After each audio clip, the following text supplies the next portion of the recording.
Girios pasakaitės. Terliaus lėktuvas.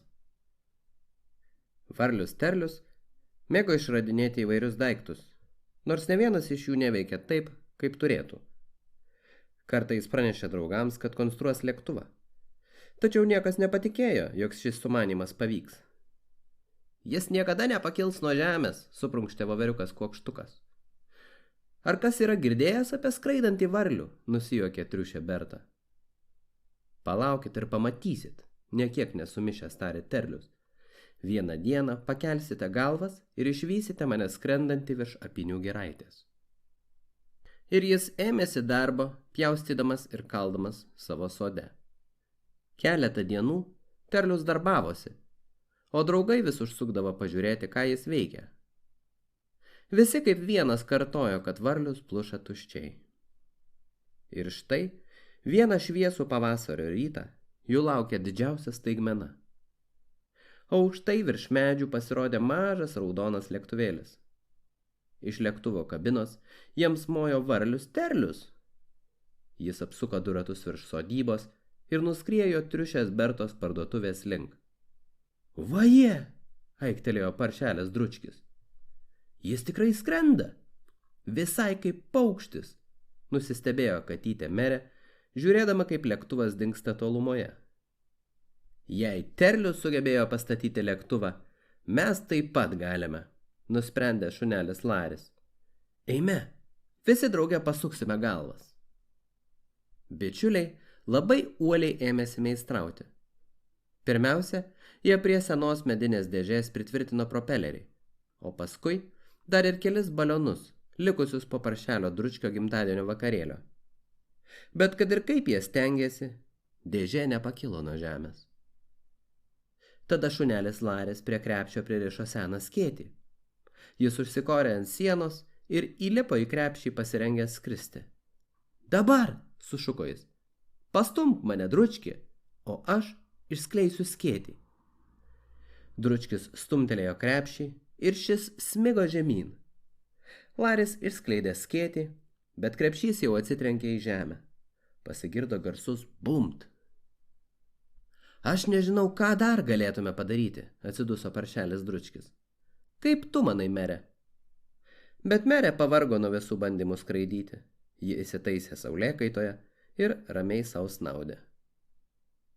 Kitą dieną šunelis Laris ir katytė Merė užsuko į triušės Bertos parduotuvę apynių giraitėje.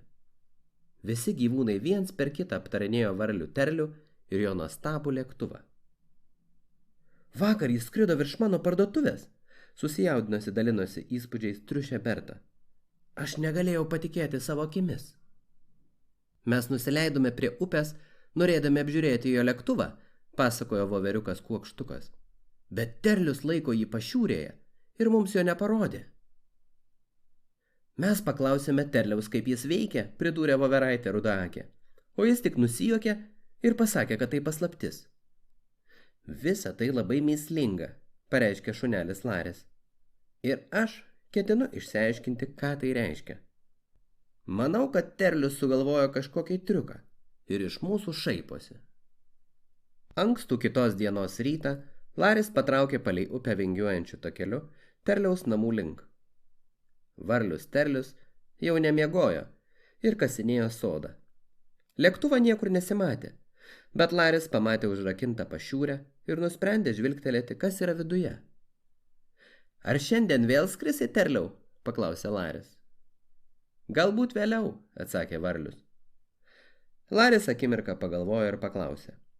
Ar galėtum man parodyti savo lėktuvą? Tai nuostabus išradimas ir aš norėčiau pamatyti, kaip jis veikia. Turėsi palūkėti ir pažiūrėti jį vėliau, kai skrisiu virš sodybos. Tai pasakęs, Terlius toliau kasė žemę. Šunelis grįžo į ūkį apgalvoti plano. Kitą kartą, pamatęs Terlių lėktuve, aš nubėgsiu prie jo namo ir pasislėpsiu netoliese, nusprendė Laris. Kai jis nusileis, galėsiu geriau viską apžiūrėti. Ta popietę, kaip ir buvo žadėjęs, Terlius lėktuvu skrido virš apynių ūkio. Kol kiti gyvūnai jam mojavo ir šaukė valio, Laris išslinko pro vartus ir nubėgo prie upės. Atskubėjęs prie Terliaus namelio, Laris pasiskolino sode stovėjusias kopečias, užlipo į medį ir kopečias užkėlė, kad jų nebūtų matyti. Terlius taip ilgai negrįžo, kad net šunelio skrandis ėmė gurgėti, bet pagaliau tolumoje pasirodė dėmė. Šiai priartėjus, Laris pamatė, kad tai raudonas lėktuvas. Laris įdėmiai stebėjo, kaip jis leidžiasi žemyn. Lėktuvas apskriejo ratą aplink upę, o tada grakščiai nusileido ant žemės. Terlius iššoko iš lakūno kabinos ir pakėlė viršutinę lėktuvo dalį. Tuomet iš lėktuvo išlipo antis. Tai štai kaip tai veikia, nustebęs žioptelėjo Laris ir praradęs pusiausvyrą iškrito iš medžio. Au! Šaukė Laris šakomis daužant ir braižant jo kūnelį. Bumt! Drykst! Bumt! Laimė jis nesitrenkė žemėn, bet jo megztinis užsikabino už nulūžusios šakos. Šunelis liko kaboti medyje. Nustebęs, Terlius pakėlė galvą. Gelbėk, sušuko Laris, aš negaliu nei pakilti, nei nusileisti. Terlius pamanė, kad už šnipinėjimą šunelis to nusipelnė, bet jis buvo geras draugas ir garsiai to nepasakė. Aš nuskrisiu virš apynių ūkio ir numesiu pranešimą prašydamas pagalbos, šūktelėjo jis Lariui. Terlius pasodino antį atgal į lėktuvą, uždengė viršutinę jo dalį, įšoko į piloto kabiną ir pakilo virš medžių. Prašau, paskubėk, pavymui šaukė jam Laris. Štai jis ir vėl grįžta, sušuko paršelis Dručkis, kai virš ūkio praskrido lėktuvas. Pažiūrėkit, Terlius kažką numetė. Katytė Merė nubėgo pakelti raštelio ir kartu su Dručkiu jį perskaitė. Atneškite kopečias ant upės kranto. Larį sugavo medis. Taigi, sušuko Merė, tai štai kur jis dingo. Eime, Dručki, turime jį išgelbėti. Užsvirno jie rado kopečias ir nuskubėjo prie upės. Kai bičiuliai atskubėjo prie upės, Terlius jau buvo pastatęs lėktuvą į pašiūrę, o Laris tebekabojo medyje. Katytė Merė tučtoje užsiropštė į viršų ir atkabino nuo šakos Lario megztinį. Paršelis Dručkės laikė kopečias, kad šunelis galėtų jomis nulipti žemyn. Varlius Terlius laukė jų apačioje. Jis visus pavaišino bandelėmis su vyšniomis bei arbata. Ačiū visiems už pagalbą, tarė sumišęs Laris. O tau ačiū už gardžias bandeles, Terliau, darniai padėkojo Merė ir Dručkis. Pasivaišinę, draugai atsisveikino su Varliumi ir patraukė atgal į apynių ūkį. Varlius Terlius neabejojo, kad Laris papasakos kitiems gyvūnams apie lėktuve paslėptą antį ir jo lėktuvo paslaptis bus atskleista.